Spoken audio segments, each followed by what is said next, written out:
ہزاروں کیوں میں لگانے والا شیطان ہے اور اپنے کیوں سے ہٹانے والا.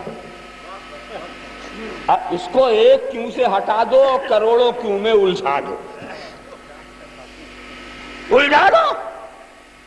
شیطان جانتا ہے کہ ہزاروں کیوں میں الجھنے والا فلسفی بنے گا، ڈاکٹر بنے گا، انجینئر بنے گا، سقراط بنے گا، بقراط بنے گا، افلاطون بنے گا، شیخ ابو علی سینا بنے گا، سب کچھ بنے گا، مگر مومن نہیں بنے گا. مومن نہیں بنے گا. اس کو کروڑوں کیوں میں الجھا دو، اگر کہیں اس نے اپنے کیوں کو سمجھ لیا اور اس کے تقاضے پر عمل کیا تو یہ مومن ہو جائے گا. تو اس کو مومن نہ رہنے دو، سب کچھ میں پیچھے پڑا دو. مومن نہ بننے دو، ہزاروں کروڑوں کیوں میں ایسا الجھا دو کہ اس کی زندگی ختم ہو جائے، زندگی بھی ختم ہو جائے، اسے اپنے ہر کیوں کا جواب نہ ملے. ذرا سا آپ خیال کرو. مگر ایک بات آپ سوچو گے کہ بھائی اپنا کیوں سمجھنے سے تو بڑا نقصان ہوگا.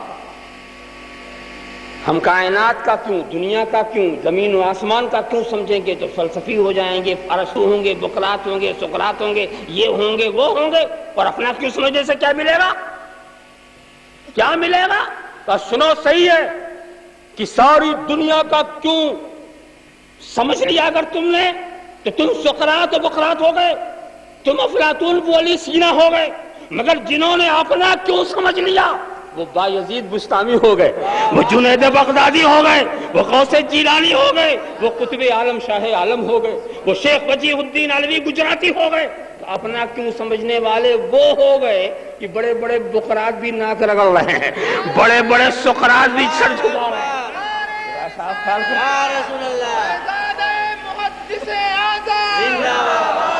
ایک بات اور میں پوچھتا ہوں، یہ جو کہتے ہیں کہ ہم نے دنیا کا کیوں سمجھ لیا، کیا سمجھا؟ خاک سمجھا، کچھ بھی نہیں سمجھا. بتاؤ، پوچھنا ان فلسفیوں سے، بقراطیوں اور سقراطیوں سے پوچھو، کیا زمین نے یہ کہا ہے کہ ہم کیوں؟ کیا آسمان نے یہ کہا ہے کہ ہم کیوں ہیں؟ کیا چاند و سورج نے کبھی تم سے کہا کہ ہم کیوں ہیں؟ اپنی اٹکل لگاتے ہو، اپنا گمان لگا، چاند اس لیے، سورج اس لیے، زمین اس لیے، آسمان اس لیے. تم بولتے ہو، کبھی یہ بھی بولے، کبھی دریا بولا، کبھی درخت بولے، کبھی پتھر بولا، کبھی چاند بولا، کبھی سورج بولا کہ ہم کیوں ہیں؟ تو تم اپنے گمان سے جو کہتے ہو وہ بات بالکل غلط ہے. اور اپنا کیوں جو سمجھ لے اور اپنے کیوں کے تقاضے پر جو عمل کرے، ساری دنیا بول پڑتی ہے کہ ہم کیوں ہیں. دریا رخ بدل کے بتاتا ہے ہم تیرے لیے ہیں، جانور سجدہ کر کے بتاتا ہے ہم تیرے لیے ہیں، درخت جگہ بدل کے بتاتا ہے ہم تیرے لیے ہیں، کنکریاں کلمہ پڑھ کے بتاتی ہیں کہ ہم تیرے لیے ہیں، سورج پلٹ کے بتاتا ہے ہم تیرے لیے ہیں، چاند ٹکڑے ہو کے بتاتا ہے کہ ہم تیرے لیے ہیں، جانور اطاعت کر کے بتاتے ہیں کہ ہم تیرے لیے. پہلے تو یہ ثابت کر دے کہ تو خدا کے لیے ہے. انما الدنیا خلقت لکم وانکم خلقتم للآخرہ. دنیا تمہارے لیے پیدا کی گئی ہے اور تم آخرت کے لیے پیدا کی ہو. دنیا تمہارے لیے پیدا کی گئی ہے، تم آخرت کے لیے. تو تم جس کے لیے ہو اس کے پیچھے چلتے ہو. عجیب بات، دنیا کی مثال خوب دی. دنیا کی مثال ایسے ہی ہے جیسے اپنا سایہ، زمین پہ پرچھائی پڑتی، سایہ پڑتا. اچھا ذرا سایہ کو پکڑو، دوڑا کے پکڑو، آپ ہی کا تو ہے نا، قریب اتنا ہے کہ ابھی ملا، ابھی ملا، ابھی ملا، اتنا قریب. یہ بھی نہیں کہ چھوڑ کے چلا جائے کہ ہم مایوس ہو جائیں، اتنا قریب کہ ابھی پایا، ابھی. اور دوڑتے رہو، دوڑتے رہو، دم نکل آئے گا، سایہ نہیں ملے گا، نہیں ملے گا.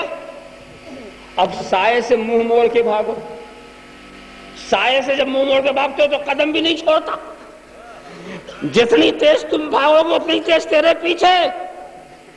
تو یہی تو دنیا کا حال ہے، جو دنیا کے پیچھے چلا چلا، دوڑا دوڑا، ہلاک ہو گیا، دنیا اسے نہ ملی. ہلاکو دوڑا، ہلاک ہو گیا، چنگیز دوڑا، ہلاک ہو گیا، اکبر دوڑا، ہلاک ہو گیا، بابر دوڑا، ہلاک ہو گیا. سب دنیا کے پیچھے دوڑے مگر دنیا کسی کو نہ مل سکی، نہ لال قلعے والے کو مل سکی، نہ شیش محل والے کو مل سکی. سب تباہ ہو گئے. مگر جو دنیا کا رخ موڑ کر کے بھاگے تھے دنیا آج تک انہیں نہیں چھوڑ رہی ہے، نہ خواجہ کو چھوڑ رہی ہے، نہ شاہ عالم کو چھوڑ رہی ہے، نہ قطب عالم کو چھوڑ رہی ہے۔ ارے مخدوم سمنانی نے ترک سلطنت کر کے سمنان کو چھوڑا تو دنیا وہیں پیچھے لگ گئی، وہیں سے ایسا لگی کہ آج تک نہیں چھوڑ رہی ہے۔ تو دنیا کے پیچھے چلو گے تو ہاتھ نہیں آئے گی، منہ موڑ کے بھاگو گے تو پیچھا نہیں چھوڑے گے۔ اتنا پیچھا پڑ گئی کہ پوری تحریک چل رہی ہے کہ خواجہ کے ہاں مت جاؤ، غوث کے ہاں مت جاؤ، مگر دنیا ایسا پیچھے پڑی ہوئی ہے کہ کسی کی بات نہیں مانتی، سایہ پیچھے دوڑتا ہی چلا جا رہا۔ تو بات سمجھ میں آ گئی کہ انما الدنیا خلقت لکم وانکم خلقتم للآخرہ۔ ذرا سا عالم تصور، عالم خیال میں غور کرو، اس منزل کو اگر تم سے سوال کیا جائے، رب تبارک و تعالی تم سے یہ پوچھے ہر چیز کے بارے میں، تم سوال کرو زمین کیوں؟ جواب ملا تمہارے لیے۔ آسمان کیوں؟ تمہارے لیے۔ چاند و سورج کیوں؟ تمہارے لیے۔ دریا کیوں؟ تمہارے لیے۔ آبشار کے نغمے کیوں؟ تمہارے لیے۔ سب چیز تمہارے لیے، اور تم کیوں؟ تم کیوں؟ اسی کیوں کا جواب تو نہیں چاہتا نا؟ ہاں تو تم تو نہیں غور کرنا چاہتے، مگر اسلام اسی کیوں کو سمجھانے آیا۔ یہ خدا کی رحمت ہے کہ ہمارا ذہن جدھر نہیں جاتا، خدا اپنی کریمی سے ہمارے ذہن کو ادھر موڑ رہا۔ تم نہیں سمجھنا چاہتے، سنو، وما خلقت الجن والانس الا لیعبدون۔ ہم نے جنوں کو اور انسانوں کو صرف اپنی عبادت کے لیے پیدا کیا، صرف عبادت کے لیے، دوسرے کام کے لیے پیدا ہی نہیں کیا۔ تو جو جس کام کے لیے ہوتا ہے اس سے وہی کام تو ہونا چاہیے نا۔ دوسرا کام لوگے تو یہ غلط ہوگا، کیوں غلط ہو جائے گا۔ میں عام طور سے سمجھانے کی مثال عرض کر دیا کرتا ہوں اکثر و بیشتر۔ گلاس بنایا گیا پانی پینے کے لیے، گلاس کس لیے بنایا گیا؟ اور وہ غلدان بنایا گیا تھوکنے کے لیے۔ اب اگر کوئی پانی مانگے ہم وہ غلدان میں دیں گے تو پیے گا؟ اب تھوکنے کے لیے کیا کوئی گلاس میں تھوکے گا؟ نہیں۔ اس لیے جو چیز جس کے لیے بنائی جائے اس سے وہی کام ہو۔ ٹوپی سر پہ کے لیے ہے تو وہ سر پہ رہنا چاہیے، پیر میں نہیں جانا چاہیے، اور جوتا پیر کے لیے تو سر پہ نہیں چڑھانا چاہیے۔ جو چیز جہاں کے لیے ہے اس کو دیکھا آپ نے۔ حالانکہ اگر نیا غلطان ہو، بالکل مراد آباد سے بن کے آیا ہو، کبھی استعمال نہ ہو، تو اس میں کا پانی ناجائز نہیں ہوتا، حرام بھی نہیں ہوتا۔ علماء کرام سے فتویٰ پوچھ سکتے ہیں، مگر کوئی پینے کو تیار بھی نہیں ہوتا۔ کیوں نہیں پی رہے ہو؟ کہا یہ اس کام کے لیے بنایا نہیں۔ ہم نے کہا سنو، یہ کس نے بنایا؟ کیا آدمیوں نے؟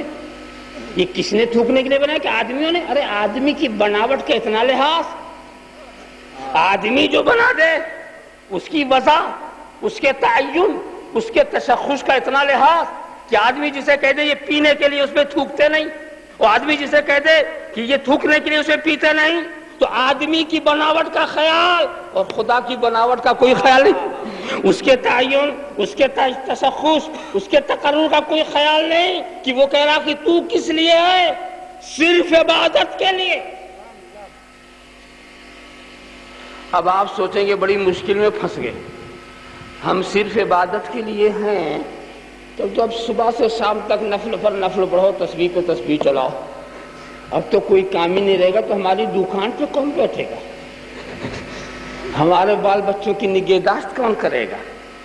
ہاں کچھ لوگ عبادت کا ایسے ہی تصور پیش کرتے ہیں کہ سب کو چھوڑ دو چلو،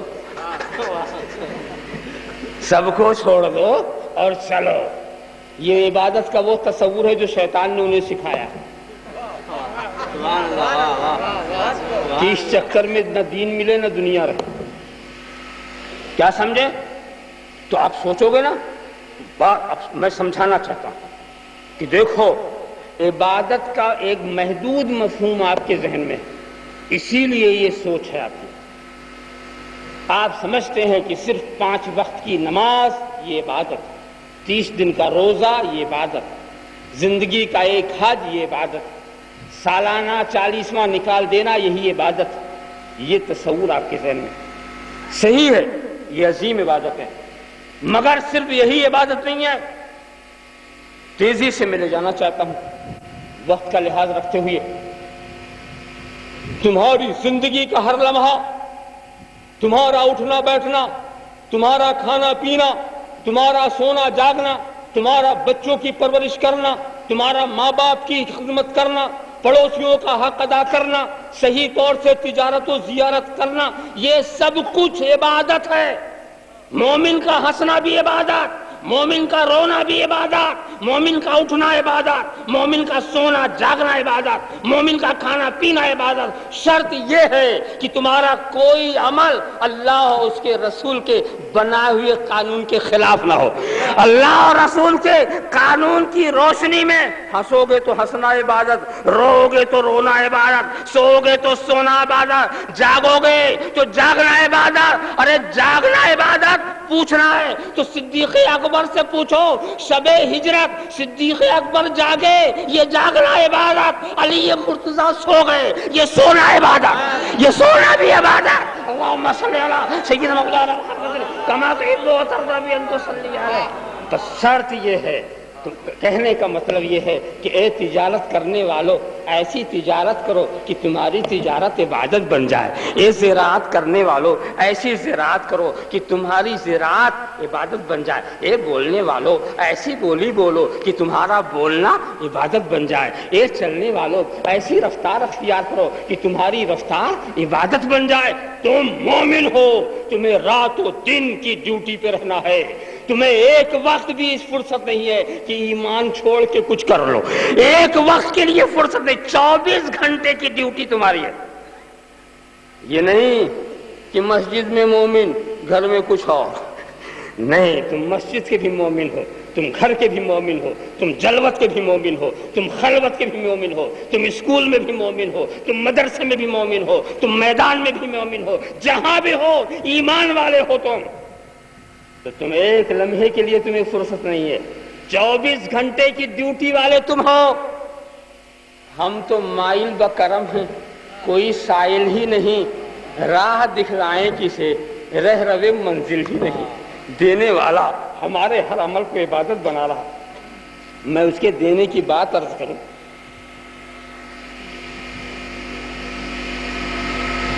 آپ نماز عشاء پڑھ لیا، فجر کا اہتمام آپ کریں کہ فجر پڑھنی، اہتمام کر کے آپ سو بھی گئے. فجر کا وقت ہوا، فجر کی نماز پڑھ لیا. اب ظہر سے غافل نہ رہیں، ظہر پڑھنی ہے اس کا خیال کریں. ویسے اپنا ہر جائز کام کرتے رہیں مگر ظہر سے غافل نہ. ظہر آئی، ظہر پڑھ لیا. پھر ظہر کے بعد عصر کا انتظار شروع کر دیں، اس سے غافل نہ ہو. جب عصر کا وقت آیا اسے پڑھ لیجئے. اس کے بعد مغرب کا وقت جما لیجئے ذہن میں کہ مغرب پڑھنی. جب وہ وقت آیا اسے پڑھ لیجئے. پھر عشاء کا وقت آیا اسے پڑھ لیجئے. اس طرح سے جو ایک نماز کے بعد دوسرے نماز کے خیال میں رہتا ہے تو وہ پڑھتا ہے 5 مگر لکھا جاتا ہے 24 گھنٹے وہ نماز میں. 24 گھنٹے وہ نماز میں ہے. بیویوں کے بچوں کے پاس بیٹھا ہوا، وہاں لکھا جا رہا نماز میں ہے. اپنی تجارت اپنی دکان پر تول رہا، وہاں لکھا جا رہا نماز میں ہے. ذرا سا دیکھو، انتظار صلاۃ والی نماز ایسی ہے جو طلوع کے وقت بھی ہے، زوال کے وقت بھی ہے، غروب کے وقت بھی ہے. انتظار صلاۃ بھی ثواب، صلاۃ کا ثواب. تو ہم تو مائل بکرم ہیں، کوئی سائل ہی نہیں، راہ دکھلائیں کسے، رہ روے منزل ہی نہیں. تو نیت کا اتنا اجر ہوتا ہے. اگر تم رات کو یہ سوچ کر کے سو جاؤ کہ ہمیں تہجد پڑھنی ہے، یہ نیت کر کے سو جاؤ، اتفاق سے آنکھ نہیں کھلی، فجر کا وقت ہو گیا، آپ نے فجر پڑھ لی، تو ایسے وقت ایسے آدمی کے لیے تہجد کا بھی ثواب لکھ دیا جاتا ہے. نیت کر کے سویا تھا، ارادہ کر کے سویا تھا، بشری تقاضے سے آنکھ نہیں کھلی تو اس کو بھی تہجد کا ثواب دے دیا جاتا ہے. ہم تو مائل بکرم ہیں، کوئی سائل ہی نہیں، راہ دکھلائیں کسے، رہ روے منزل ہی نہیں. دیکھو، ایک نیت چیز ایک دو، نیت بہت ساری لگا لو اتنے ثواب ملیں گے. آپ نے کسی کو 1 روپیہ دیا اور یہ سمجھ کر دیا یہ میرا عزیز ہے اس لیے دے رہا ہوں، پھر یہ میرا پڑوسی ہے اس لیے دے رہا ہوں، یہ غریب یتیم ہے اس لیے دے رہا ہوں. اب جتنے آپ اس لیے بڑھاتے جاتے ہیں اتنی نیکی بڑھتی جا رہی ہے. دیا 1 ہی روپیہ، دیا 1 روپیہ، نیتیں مختلف ہوتی جا رہی ہیں. اسی لیے کہا جاتا نیت المومن خیر من عملہ ونیت الکافر شر من عملہ، یعنی مومن کی نیت اس کے عمل سے بہتر ہے، نیت مختصر عمل زیادہ، اور کافر کی نیت اس کے عمل سے زیادہ بدتر ہے. بڑے نازک موڑ پر میں آپ کو لے پہنچا گیا. ایک سوال کا جواب میں دیتا چلو جب بات آ گئی. ایک بات یہ بتاؤ، انصاف کا تقاضا کیا؟ اپنے دماغ سے سوچو. ایک آدمی جتنا غلطی کرے اتنی ہی تو سزا ملنی چاہیے، اور جتنا آپ اچھا کام کریں اتنا ہی اجر ملنا چاہیے. آپ دیکھتے کیا ہے کہ ایک کافر جس نے 1 سال کفر کیا مثلا وہ بھی جہنم میں، اور 50 سال کفر کرے جب بھی جہنم میں، اور 150 سال کفر کرے جب بھی جہنم میں، اور سب ہمیشہ کے لیے. یہ نہیں کہ یہ 1 منٹ کا کافر ہے، یہ 2 منٹ کا کافر ہے. کفر کیا جہنم کی سزا اور ہمیشہ کے لیے. اور یہ مومن صاحب جو 1 سال کے عمل کے ساتھ چلے گئے وہ بھی جنتی، اور جو 150 سال تک عمل کرتے رہے وہ بھی جنتی، اور وہ بھی سب ہمیشہ کے لیے. حالانکہ چاہیے 1 سال والے کو کچھ ادھر رکھ کے واپس کر دیا جائے، نہیں ہمیشہ کے لیے. تو یہ جب عمل ہم نے اتنا نہیں کیا تو اتنا بڑا بدلہ کیسے؟ اب جب غلطی کرنے والے نے اتنی بڑی غلطی نہیں کی تو ہمیشہ کے لیے سزا کیسی؟ تو یاد رکھو یہ سزا اور جزا جو ہے یہ عمل کا نتیجہ نہیں ہے، یہ نیت کا نتیجہ ہے. یہ نیت کا نتیجہ ہے. مومن کی یہ نیت ہے کہ میں ہمیشہ مومن رہوں. مومن کی نیت کیا ہے؟ کہ میں ہمیشہ مومن رہوں. یہی ہمیشہ رہنے کی نیت اسے ہمیشہ کی جنت دے دیتا. یہی ہمیشہ رہنے کی نیت ہمیں جنت کی ہمیشہ کی. اور کافر کی نیت یہ ہے کہ ہم ہمیشہ کفر میں رہیں، یہی ہمیشہ والی نیت اسے ہمیشہ جہنم میں رکھتی ہے. معلوم ہوا کہ نیت کا معاملہ ہی عجیب ہے. اچھی نیت کرو تو اس کا اجر ہے. ہم تو مائل و کرم ہیں، کوئی سائل ہی نہیں، راہ دکھلائیں کسے رہ رہے منزل ہی نہیں. ایک بڑا مشہور واقعے کی طرف آپ کے ذہن کو لے جاؤں. لطائف شرفی میں یہ واقعہ ہے کہ ایک بزرگ اپنے ایک خادم سے کہا کہ یہ کھانا لے جاؤ، دریا کے اس پار ایک دوسرے درویش رہتے ہیں ان کو کھلاؤ. تو حضور رات کا وقت ہے، دریا ہے، کشتی بھی نہیں ملے گی، کیسے جائیں گے؟ کہ دریا سے کہہ دینا کہ میں ایک ایسے فقیر کی بارگاہ سے آیا ہوں جو آج تک اپنی بیوی کے قریب نہیں گیا. یہ سوچنے لگے کہ حضرت تو صاحب اولاد ہے، کیا بات کر رہے ہیں؟ مگر وہ اس دور کے کیوں والے نہیں تھے. چلے وہ جو کہہ دیا وہی ہم کہہ دیں. اور جب انہوں نے دریا سے یہی کہا تو دریا نے راستہ دے دیا. یہ چلے گئے، پھر دریا برابر ہو گیا. ان کے سامنے کھانا رکھا، انہوں نے ان کے سامنے پوری پلیٹ صاف کر دی. کہا حضور پلٹیں گے کیسے؟ آنے کا تو نسخہ مل گیا تھا. کہا جا کے دریا سے کہنا کہ ایسے فقیر کے یہاں سے میں آیا ہوں جس نے آج تک ایک لقمہ کھایا ہی نہیں. کہا میرے ہی سامنے پوری پلیٹ صاف کی. گھر میں جا کے کھا لیا ہوتا تو شاید مجھے بھی شبہ تھا کہ رکھ دیا ہوگا، میرے ہی سامنے، مگر وہاں بھی کیوں نہیں کیا؟ چپکے سے چلے آئے. دریا سے وہی کہا، دریا نے پھر راستہ دے دیا، چلے آئے. مگر پہلے حضرت کے پاس پہنچے. کہا حضور نہ آپ کی بات سمجھ میں آئی نہ ان کی بات سمجھ، آپ بیوی کے پاس نہیں گئے تو صاحب اولاد کیسے؟ اور انہوں نے تو پلیٹ میرے ہی سامنے صاف کی اور کہا ایک لقمہ بھی نہیں کھا. تو انہوں نے کہا تم ہم فقیروں کی زبان کو نہیں سمجھتے. سنو،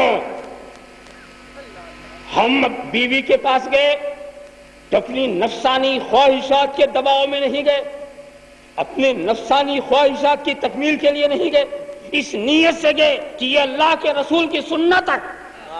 یہ نیت تھی کہ اللہ کے رسول کی سنت ہے، اور اس نے جو لقمہ اٹھایا تو اپنے نفس کو موٹا کرنے کے لیے نہیں اٹھایا، اس لیے اٹھایا تاکہ خدا کی عبادت کی طاقت رہے، تو اس کا لقمہ اٹھانا بھی عبادت ہے، میرا بیوی کے پاس جانا بھی عبادت ہے۔ ذرا سا دیکھو، ہم تو مائل بکرم ہیں، کوئی سائل ہی نہیں، راہ دکھلانے کسے رہروے منزل ہی نہیں۔ ایسی ایک پیر صاحب کا واقعہ کسی نے سنایا کہ وہ اپنے مرید کے گھر گئے، نیا نیا مکان بنایا تھا، تو گئے دیکھا بڑے جنگلے، بڑے روشن دان، بڑے دروازے، تو پوچھا بیٹے تم نے اتنے جنگلے کیوں بنا رکھے؟ تو کہا حضور تاکہ ہوا خوب آئے۔ تو مسکرا کہتے ہیں ارے نادان، تو نے ہوا کی نیت کیوں کی؟ کیوں یہ نیت کیوں نہیں کر لی کہ اذان کی آواز آئے؟ ہر طرف ہم نے جنگلے اس لیے بنائے تاکہ اذان کی آواز، تو کیا اذان کی نیت کرتا تو کیا ہوا نہ آتی؟ کیا روشنی نہ آتی؟ ارے جسے آنا وہ تو آئے گی ہی، مگر جنگلہ بنانا عبادت بن جاتا۔ ہم تو مائل بکرم ہیں، کوئی سائل ہی نہیں، راہ دکھلائیں کسے رہروے منزل ہی نہیں۔ رحمت حق بہو نمی جویت بہانہ می جویت، اللہ کی رحمت دولت نہیں چاہتی، بہانہ چاہتی، دولت نہیں چاہتی، بہانہ چاہتی۔ اس کا ایک منظر تو میں یہاں کا پیش کروں گا اور دو منظر قیامت کا۔ بنی اسرائیل کے زمانے کا واقعہ، ایک شخص 99 انسانوں کا قاتل، اس کے دل میں توبہ کا ذوق پیدا ہوا کہ توبہ کرنا چاہیے۔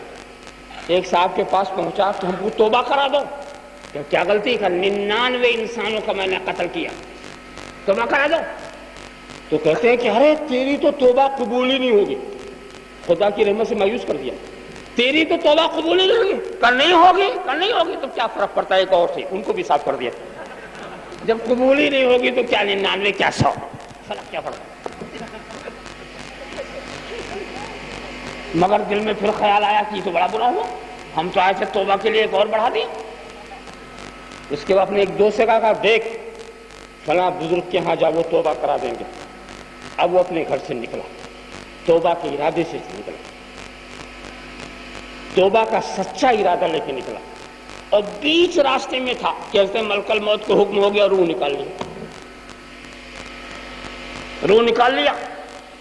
اب عذاب کے فرشتے بھی آ رہے ہیں اور رحمت کے بھی۔ رحمت کے فرشتے کہتے ہیں کہ الہ العالمین ہمیں حکم ہو، ہم اس کی روح کو لے کے چلیں، اس لیے کہ یہ توبہ کے لیے قدم نکال چکا تھا۔ اور عذاب کے فرشتے کہتے ہیں اے اللہ ہمیں حکم ہو، ہم لے کے چلیں، قدم تو نکالا تھا مگر ابھی توبہ نہیں کی تھی۔ کہے فرشتوں پھر ذرا سا پیمائش تو کرو، ادھر سے قریب ہے یا ادھر سے، توبہ والی منزل سے قریب ہے یا گھر سے قریب ہے؟ تو رحمت والے فرشتے ادھر لگ گئے، عذاب والے ادھر لگ گئے۔ یہ تو پیمائش کر، خدا کی مصلحت دیکھو۔ اور وہاں حکم الہی زمین کو ملا کہ اے زمین اس کو توبہ کے گھر کے قریب کر دے۔ بڑی امید لے کے نکلا ہے، مایوس نہ ہونے دو گا، بڑی امید لے کے نکلا ہے۔ ہم تو مائل بکرم ہیں، ہم تو مائل بکرم ہیں، کوئی سائل ہی نہیں، راہ دکھلائے کسے رہروے منزل ہی نہیں۔ نعرہ تکبیر، اللہ اکبر، یا رسول اللہ، سادہ محدث اعظم۔ زندہ۔ اب میدان قیامت میں بھی یہی منظر آپ کے سامنے آئے گا۔ دو واقعہ صرف اشارہ کروں، مشہور واقعہ۔ ایک صاحب جن کے پاس صرف ایک نیکی کی کمی، تو سوچا ایک ہی کی کمی ہے، کہیں سے مل جائے گی، مہلت لے لیا، بارگاہ خداوندی سے مہلت دے دے، میں کہیں سے لے لوں، جا ایک نیکی نہیں مل رہی۔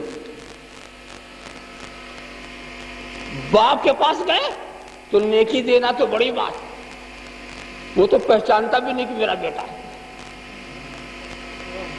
سینے سے چمٹا کے رکھنے والی ماں وہ بھی نہیں پہچان رہی، ایک نیکی دینے میں سب نفسی نفسی میں لگے ہوئے۔ ذرا سوچو، دنیا کی جن محبتوں نے تمہیں آخرت سے غافل کر رکھا، وہ ساری محبتیں قیامت میں رسوا ہو گئی۔ نہ ماں کی محبت، نہ باپ کی شفقت۔ آپ خیال کرتے چلے جاؤ، سوچتے چلے جاؤ، پریشان۔ وہ آسان سمجھتا تھا، مرحلہ مشکل۔ اتنے میں ایک دوست اسے ملا جو خدا کی راہ میں ایک دوسرے کی مدد کرنے کے لیے دوستی کی تھی۔ اس نے پوچھا تو کیوں پریشان ہے؟ کہا دوست مجھے ایک نیکی کی ضرورت اور کوئی دینے والا نہیں. تو دوست کہتا ہے تجھے ایک نیکی کی ضرورت اور میرے پاس تو ایک ہی نیکی. تجھے ایک کی ضرورت میرے پاس ایک ہی. جب تجھے ایک نہیں مل رہی تو مجھے اور کیا ملے گا؟ لے ایک تو ہی لے لے, کم سے کم تیری تو نجات ہو جائے. ایک تو لے لے تاکہ تیری نجات ہو جائے. یہ بندے نے دوسرے بندے کی نجات کا تصور پیدا کیا. رحمت حق نے آواز دیا کہ جب بندہ اتنا بڑا بندہ نواز ہے تو اے فرشتوں حکم کر دو یہ دینے والا بھی جنتی وہ لینے والا بھی جنتی. تکبیر نعرہ رسالت شہزادہ سمنانو کشوشا. ہم تو مائل بکرم ہے, کوئی سائلی نہیں, راہ دکھلائیں کسے رہرو منزل نہیں. اور ایسے ہی قیامت میں دو انسانوں سے حکم الہی ہوگا جاؤ جاؤ جہنم میں, جاؤ جہنم میں. تو ایک تو دوڑتا ہوا جائے گا, ایسا دوڑے گا جیسے جنت میں جا رہا, بڑی تیزی سے جا رہا. اور ایک جاتا پیچھے مڑ کے دیکھتا, آگے جاتا پیچھے مڑ کے دیکھتا. حکمت کو ظاہر کرنے کے لیے رب تبارک و تعالیٰ فرشتوں کو بھیجتا. اسے پوچھو دوڑتا ہوا جا رہا, جہنم میں جا رہا. جا کے پوچھا, انہوں نے کہا کہ اے فرشتوں میں وہ بدنصیب انسان ہوں جس نے دنیا میں خدا کا کوئی حکم نہیں مانا اور اب یہ اس کا آخری حکم ہے کہ جاؤ جہنم میں. یہ اس کا اب وہ مجھے کوئی حکم نہیں دے گا تو میں سوچتا ہوں اسے جلدی سے مان لوں, چاہے جہنم ہی میں جانا, کم از کم یہ آخری حکم کی تعمیل ہو جائے.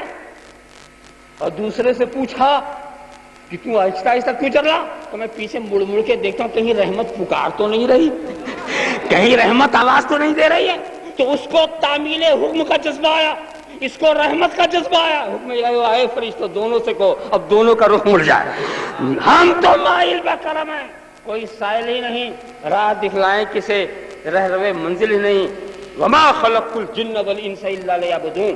ہم نے جنوں اور انسانوں کو صرف اپنی اطاعت کے لیے پیدا کیا ہے, اسلام کے قانون کی پیروی کے لیے پیدا کیا ہے, صرف اپنی عبادت کے لیے پیدا کیا. کسی دوسرے پابند کیا جا رہا نا. آپ کہیں گے صاحب ہم تو عقل والے ہیں, عقل والے کو کوئی پابند کرتا ہے؟ ارے پاگلوں کے پیر میں بیڑی ڈالی جاتی, مجنون لوگوں کو ہتھکڑی پہنائی جاتی. ہم تو عقل والے ہیں, ہمیں آزادی ملنی چاہیے. ارے ہم نے کہا کہ آپ عقل والے ہیں اسی لیے تو ہم پابند کر رہے ہیں, پاگل ہو جاؤ گے تو کوئی پابندی نہیں. پابندی تو عقل والوں ہی کے لیے ہوتی ہے, جو جتنا بڑا عقل والا ہوتا ہے اتنا ہی پابند. ایک مثال دے دوں موٹی سی. جگہ جگہ کہیں کہیں دیوار پہ آپ لکھا پائیں گے یہاں پیشاب کرنا منع, منع, یہاں پیشاب کرنا منع. اب وہاں کوئی گدھا جا کے پیشاب کر دے تو کون سی قلم لگاؤ گے اس پر؟ ایک آدمی جا کے بیٹھ گیا پیشاب کرنے کے لیے, جب اٹھا تو آپ نے اس کو پڑھایا, تم نے پڑھا نہیں تھا, ادھر آؤ لکھا ہوا اس پر پیشاب کرنا منع, وہیں بیٹھ گیا تو کہتا ارے صاحب ابھی مجھ سے پہلے ایک گدھا آ گیا, پورا گھڑا اڑیل کے چلا گیا, تم کچھ نہیں بولے, میں تھوڑا سا بیٹھ گیا, تم مجھے اتنا پریشان کرتے ہو. تو کیا کہو گے اگر تم بھی گدھے ہوتے تو ہم تم کو کچھ نہیں بولتے. پابندی گدھوں کے لیے نہیں, عقل والوں کے لیے. کیا سمجھے؟ تم عقل والا بنو گے تو ہم تمہیں پابند کرتے چلے جائیں گے. وہ لطیفہ بھی شاید آپ نے سنا ہوگا کہ کسی انگریز نے اپنے دفتر کے سامنے ایک بورڈ لگا دیا تھا, نو ایڈمیشن, اندر آنے کی اجازت نہیں. اتنے میں مچھروں کی پوری جماعت چلی آئی. آج پوری جماعت بغیر پوچھے آتی ہی ہے, پوری گنگناتے ہوئے. تو وہ غور کرنے لگا, میں نے تو لکھا تھا اندر آنے کی اجازت نہیں, یہ آئے کیسے, بغیر بلائے یہ آئے کیسے؟ پھر تھوڑی دیر بعد وہ خود ہی ہنسنے لگا کہ نہیں صاحب غلطی ان کی نہیں ہے, میری ہے. میں نے بورڈ انگلش میں لگایا ہے اور یہ مچھر انڈین ہے, ہندوستانی, یہ بیچارہ انگریزی کیا جانے.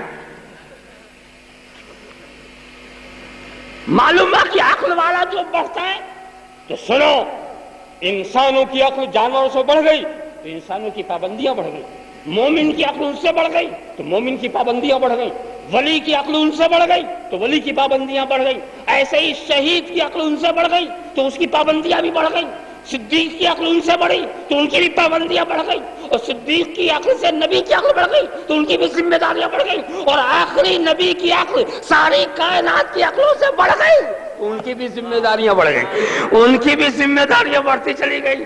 ذرا سا دیکھو، اتنی بڑی ذمہ داری سرکار نے لے لی کہ شفاعتی لأہل الکبائر من امتی، شفاعتی لأہل الکبائر من امتی، اپنی کالی کمری کو اتنا وسیع کر دیا کہ ہر گنہگار اس میں پناہ لے رہا ہے، ہر گنہگار اس میں پناہ لے رہا ہے۔ کہنے کا مطلب یہ ہے کہ عقل جتنی بڑھتی چلی جاتی ہے اتنی ہی ذمہ داری، اتنی ہی قانون کی پابندی زیادہ ہوتی چلی جا رہی ہے۔ وَمَا خَلَقْتُ الْجِنَّ وَالْإِنسَ إِلَّا لِيَعْبُدُونَ، ہم نے جنوں اور انسانوں کو صرف اپنی عبادت کے لیے پیدا کیا گیا، دوسرے کام کے لیے پیدا ہی نہیں کیا۔ دیکھیے انسانوں، آپ ایک بات سوچ سکتے ہیں کہ یہ عجیب بات ہے، ہم کو پیدا کیا اور نفس کا بیل دے دیا۔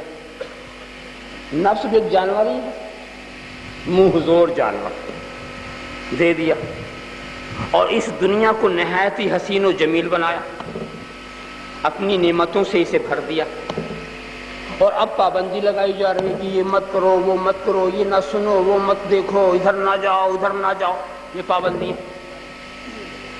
ارے یہ تو بتاؤ، کسی بیل کو کھیت میں ڈال دو، بیل کو لہلاتے ہوئے کھیت میں ڈال دو، اور بیل سے بولے بیل صاحب ادھر مت کھانا، ادھر مت کھانا، سنے گا؟ ارے کھلانا نہیں تھا تو کھیت میں اتارا کیوں؟ ایسی جب ہم کو اتنا پابند کرنا تھا تو نفس کے بیل کے ساتھ دنیا میں بھیجا کیوں؟ مگر دوستو، یہ نہیں دیکھا کہ نفس سے بیل کے ساتھ ساتھ عقل کی لگام بھی تو دی،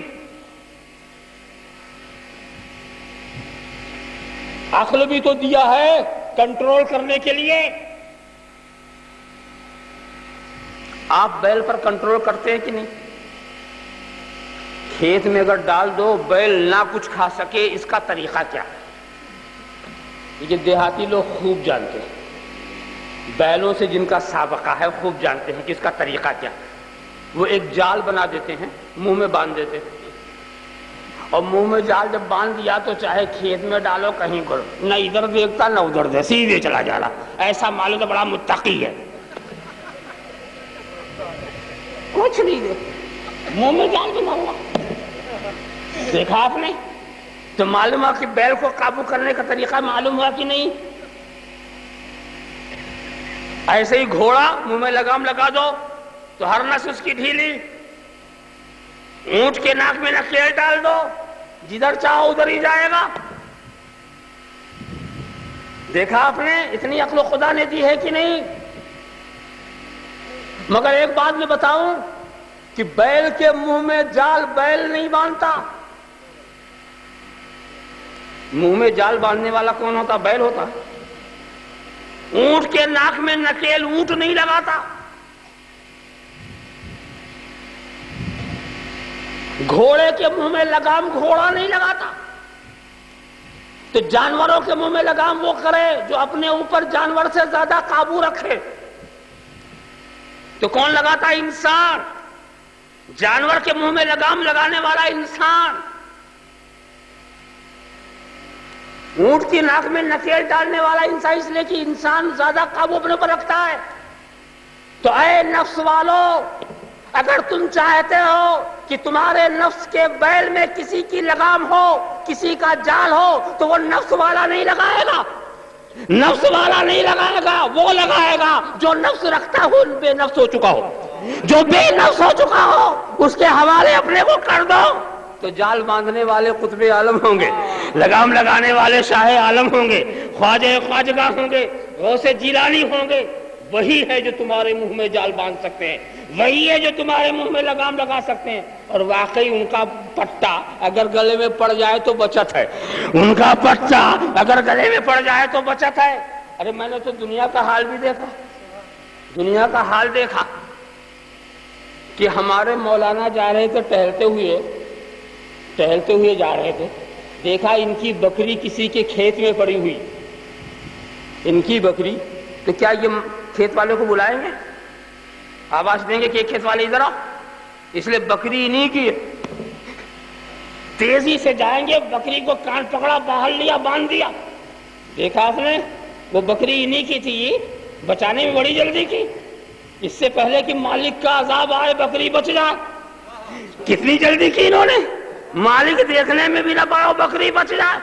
اور یہی مولانا جا رہے تھے، ایک دوسرے کی بکری پڑی ہوئی تھی، تو چلا رہے تھے، او مالک دیکھ کس کی بکری پڑی ہوئی ہے، او مالک، او کھیت والے دیکھ کس کی بکری پڑی ہوئی ہے۔ ان کی بکری ہوتی تو چلاتے، ان کی بکری ہوتی تو چلاتے، تو پتہ یہ چلا آزاد ہو کے مت رہو، اپنی لگام خواجہ اجمیری کے حوالے کر دو، اپنی لگام غوث جیلانی کے حوالے کر دو، جب ان کے بن جاؤ گے تو آفت کے آنے سے پہلے ہی وہ بچا لیں گے، آفت آسمانی کے آنے سے پہلے ہی بچا لیں گے، اور جب ان کے نہیں بنو گے تو پھر بمصیبت آتی ہے، تو ان کی ذمہ داری ہی کیا ہے؟ اللہم صلی علی سیدنا مولانا محمد وعلی سیدنا مولانا محمد کما تحب و ترضی بین تصلی علیہ۔ عجیب یہ انسان کی بھی مزاج ہے، جانوروں کی بات آ گئی تو نصیحت کے طور پر کچھ اور بات بتا دیں۔ دیکھو یہ بیل، اس کے آپ خالق نہیں، اپنی حیثیت پہلے سمجھ لو، یہ آپ کے جو جانور جو آپ کے ماتحت ہیں، اس کے آپ خالق نہیں، مالک نہیں، رازق نہیں، رب نہیں، ایک مالک مجازی کے، مالک حقیقی بھی نہیں، اس کے بدن کی طاقت آپ کی دی ہوئی نہیں، اس کو غذا آپ نہیں دے رہے، جو آپ کا رازق ہے وہی ان کا بھی رازق ہے، جو آپ کا رب ہے وہی ان کا بھی رب ہے، جو آپ کا خالق وہی ان کا بھی خالق، صرف ایک عارضی تعلق کہ ایک ملکیت مجازی، تو مالک مجازی ہونے میں اب آپ کا تصور کیا بنتا وہ دیکھو، کہ جو آپ کہیں وہ یہ کرے۔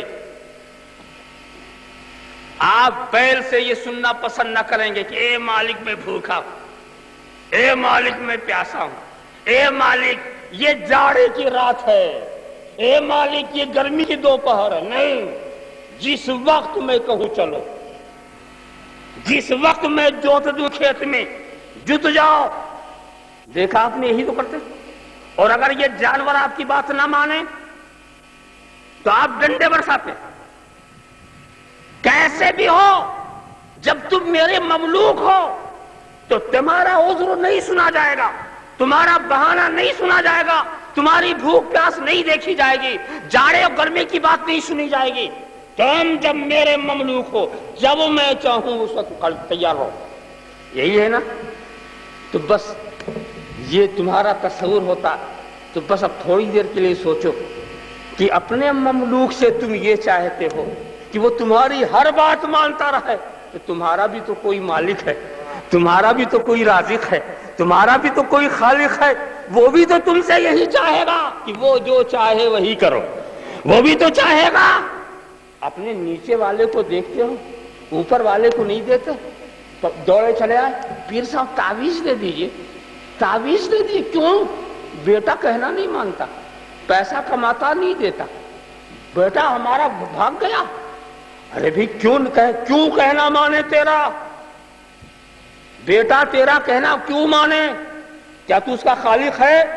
کیا تو اس کا مالک ہے؟ کیا تو اس کا رازق ہے؟ کیوں مانے؟ نہیں، بیٹا ہے، ایک رشتہ ہو گیا، خون کا رشتہ، وہ بھی فنا ہونے والا رشتہ۔ تو جب تو اپنے بیٹے کی نافرمانی سے اتنا مضطرب ہوتا ہے، اتنے غصے اور جلال میں ہے، تو تیرا بھی تو کوئی مالک ہے، تو اس کی نافرمانی کیوں کرتا ہے؟ تو اس کی فرما برداری کیوں نہیں کرتا؟ اپنے خدا کی فرما برداری کرو، بیٹے بھی فرما بردار ہوں گے، دنیا کا ہر ذرہ فرما بردار ہوگا۔ پہلے اپنے خدا کے نافرمان ہو کر کے بیٹے کی نافرمانی کا تعویذ لینے آیا، اپنے خدا کی بغاوت کر کے بیٹے کی بغاوت کی شکایت کرنے آیا۔ ذرا سا آپ خیال کرو، سوچنے کی بات ہے، یہ چھوٹی چھوٹی مثالیں ہیں، اس سے بڑی بڑی حقیقتیں سمجھ سکتے ہیں. وما خلقت الجن والانس الا لیعبدون. ہم نے تم کو صرف اپنی عبادت کے لیے پیدا کیا گیا ہے. کوئی بہانہ نہیں دیکھا جائے گا, کوئی عذر نہیں دیکھا جائے گا.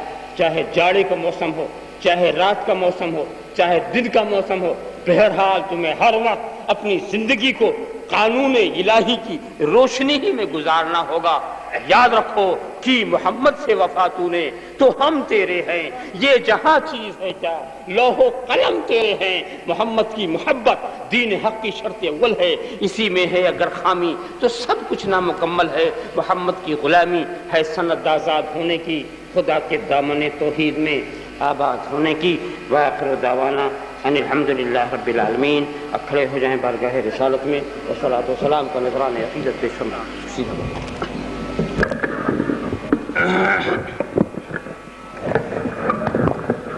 یا نبی سلام علیکہ, یا رسول سلام علیکہ, یا حبیب سلام علیکہ, صلوات اللہ علیکہ. تخت والے, تاج والے, حکم والے, راج والے, بے کس و محتاج والے, اے میرے معراج والے. یا نبی سلام علیکہ, یا رسول سلام علیکہ, یا حبیب سلام علیکہ, صلوات اللہ علیکہ. اے میرے مولا کے پیارے, نور کی آنکھوں کے تارے, اب کسے صیاد پکارے, تم ہمارے ہم تمہارے. یا سلام علیکہ, یا رسول سلام علیکہ, یا حبیب سلام علیکہ, صلوات اللہ علیکہ. الصلاۃ والسلام علیکہ یا رسول اللہ, الصلاۃ والسلام علیکہ یا حبیب اللہ, الصلاۃ والسلام علیکہ یا نبی اللہ, الصلاۃ والسلام علیکہ یا خیر خلق اللہ, الصلاۃ والسلام علیکہ یا قاسم رزق اللہ, الصلاۃ والسلام علیکہ یا عروس مملکت اللہ, الصلاۃ والسلام علیکہ یا زینت عرش اللہ, الصلاۃ والسلام علیکہ یا جمال ملک اللہ, الصلاۃ والسلام علیکہ وعلی آلک واصحابک وازواجک وذریاتک وعلماء امتک واولیاء ملتک وشہداء محبتک یا رسول اللہ. اللهم صل علی سیدنا مولانا محمد وعلی سیدنا مولانا محمد کما تحب وترضى تصلی علیہ. اللهم احینا ذاکرین وامتنا ذاکرین واحشرنا فی زمرۃ الذاکرین. اللهم احینا سالکین وامتنا سالکین واحشرنا فی زمرۃ السالکین.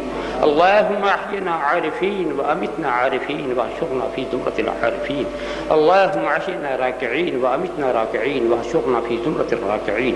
اللهم احینا ساجدین وامتنا ساجدین واحشرنا فی زمرۃ الساجدین. اللهم ثبتنا علی الاسلام والایمان وامتنا على الاسلام والايمان واحشرنا على الاسلام والايمان. اللهم احينا في حياه العلماء وامتنا بموت الشهداء واحشرنا في زمرة الاولياء وادخلنا الجنه مع الانبياء. اللهم احينا سعيدا وامتنا سعيدا واحشرنا في زمرة السعداء. اللهم اغفر لنا ولوالدينا ولاستاذنا ولمشايخنا ولعلمائنا ولاحبابنا ولاصحابنا ولجميع المؤمنين والمؤمنات والمسلمين والمسلمات الاحياء منهم والاموات ولمن حضر الينا ولمن غاب عنا. اللهم ارزقنا في الدنيا زيارة سيدنا ومولانا محمد صلى الله عليه وسلم, وفي الآخرة اللقاء والشفاعة. إن الله وملائكته يصلون على النبي يا أيها الذين آمنوا صلوا عليه وسلموا تسليما. اللهم صل على سيدنا مولانا محمد وعلى سيدنا مولانا محمد كما تحب وترضى أن تصلي عليه. سبحان ربك رب العزة عما يصفون وسلام على المرسلين والحمد لله رب العالمين. سرکار دو عالم کی جس دل میں محبت ہے